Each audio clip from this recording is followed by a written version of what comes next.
Museum Kebangkitan Nasional adalah sebuah gedung yang dibangun sebagai monumen tempat lahir dan berkembangnya kesadaran nasional dan juga ditemukannya organisasi pergerakan modern pertama kali dengan nama Budi Utomo.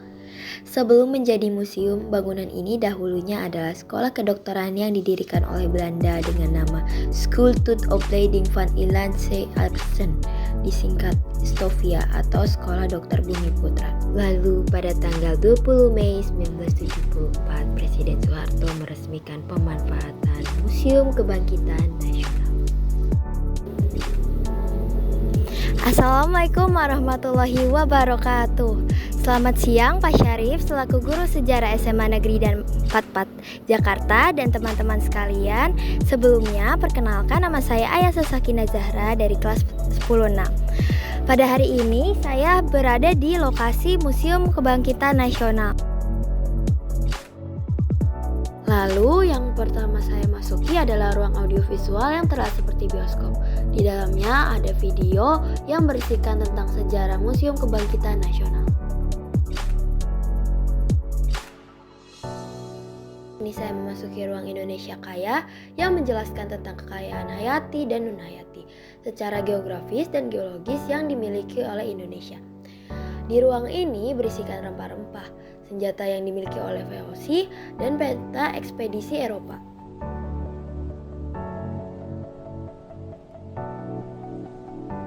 Lalu berikutnya saya berada di ruang bangkitnya pendidikan Bumi Putra.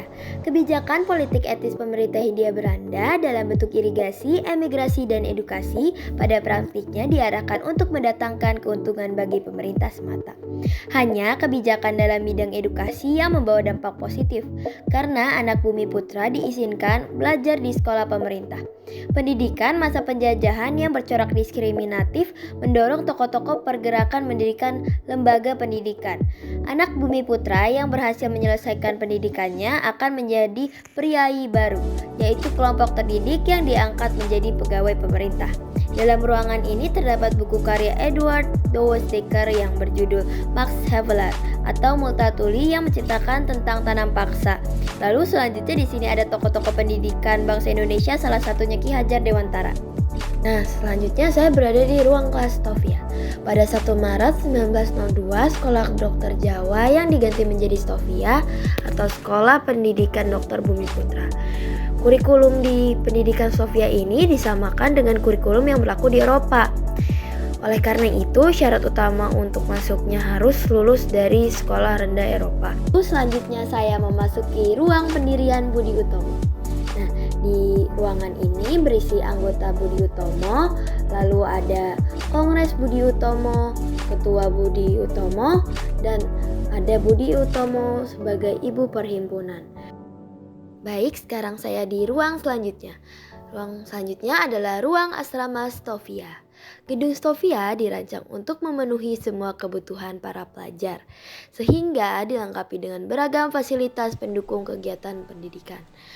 Pelajar Stovia harus tinggal dalam asrama yang memiliki peraturan yang sangat ketat. Semua penghuninya dituntut untuk hidup disiplin dan tanggung jawab.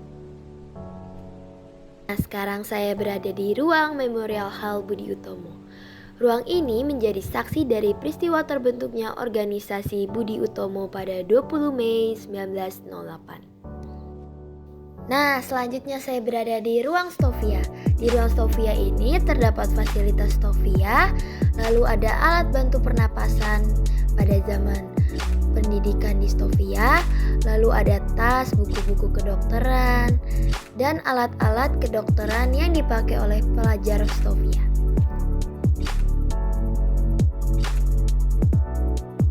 Sekarang saya berada di ruang dokter Jawa.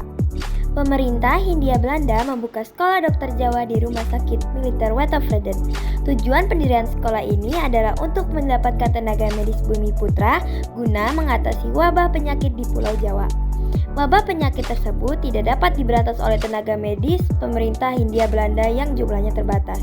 Begitu juga dengan cara pengobatan yang telah ada pada waktu itu, yaitu tradisional, sehingga ada usul dari Kepala Jawatan Kesehatan waktu itu Dr. Willem Bosch untuk mendidik beberapa anak Bumi Putra menjadi pembantu dokter Belanda.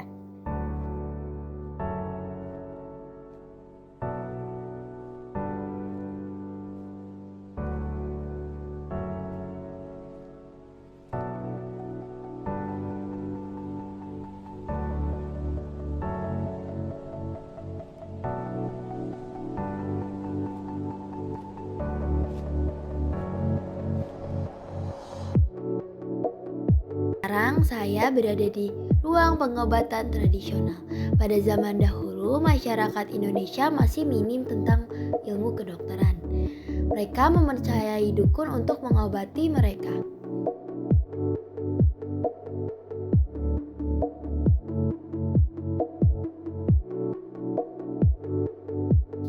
Saat ini saya berjalan ke ruang media pembelajaran. Pembelajaran distofia lebih menekankan praktek sehingga dibutuhkan media pembelajaran yang memudahkan simulasi dalam pembelajaran. Media pembelajaran ditempatkan dalam ruang tersendiri yang akan diambil oleh para pengajar pada saat akan memasuki ruang pembelajaran. Selanjutnya ruang direktur stofia. Direktur stofia menempati ruang tersendiri terpisah dari ruang pengajar karena harus menerima tamu-tamu dari pemerintah untuk membahas permasalahan-permasalahan terkait dengan pembelajaran di stofia. Sekarang kita memasuki ruang pengajar stofia. Ruang pengajar stofia menjadi tempat rapat dewan pengajar yang membahas masalah Sutomo. Para pengajar berkeinginan untuk mengeluarkan Sutomo karena mendirikan perkumpulan Budi Utomo. Rapat tersebut disambut dengan aksi pelajar stofia yang meminta dikeluarkan juga dari sekolah apabila Sutomo dikeluarkan dari stofia. Sekian video saya hari ini. Kurang lebih mohon maaf bila ada kesalahan dalam kata atau tayangan video ini. Semoga video ini bermanfaat untuk kita semua. Terima kasih. See you guys.